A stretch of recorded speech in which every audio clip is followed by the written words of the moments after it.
യക്ഷിക്കഥകൾക്കും പ്രേതകഥകൾക്കും യാതൊരു പഞ്ഞുമില്ലാത്ത നാടാണ് നമ്മുടെ കേരളം. എന്നാലോ തലമുറകൾ ഇത്ര കഴിഞ്ഞിട്ടും ഇന്നും മലയാളികളുടെ മനസ്സിൽ മായാതെ കിടക്കുന്ന ഒരു യക്ഷിയുണ്ട്.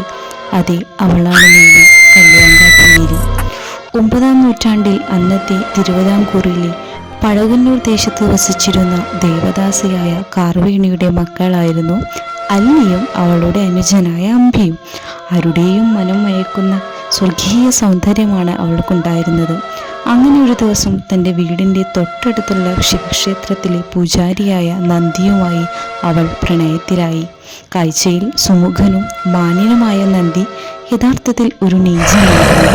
അച്ഛനില്ലാത്ത അല്ലിയുടെ പണത്തിലും ആഭരണത്തിലുമായിരുന്നു നന്ദിയുടെ കണ്ണ്.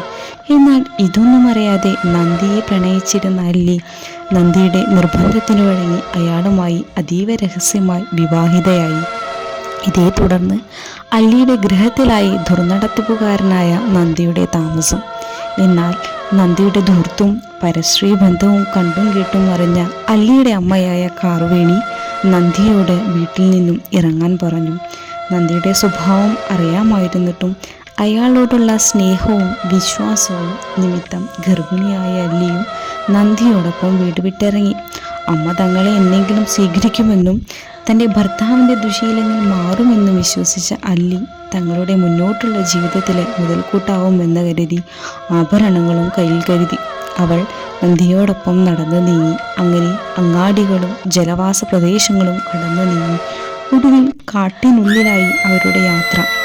നടന്ന് കരിമ്പനകളും പാറക്കെട്ടുകളുമുള്ള പ്രദേശത്തേക്കെത്തി. ആരുമില്ലാത്ത ഒരു വിജനമായ ഒരു സ്ഥലം. നോക്കണ്ട, നീ ലൈക്ക് ചെയ്ത് സബ് ചെയ്തിട്ട് പൊക്കോട്ടെ.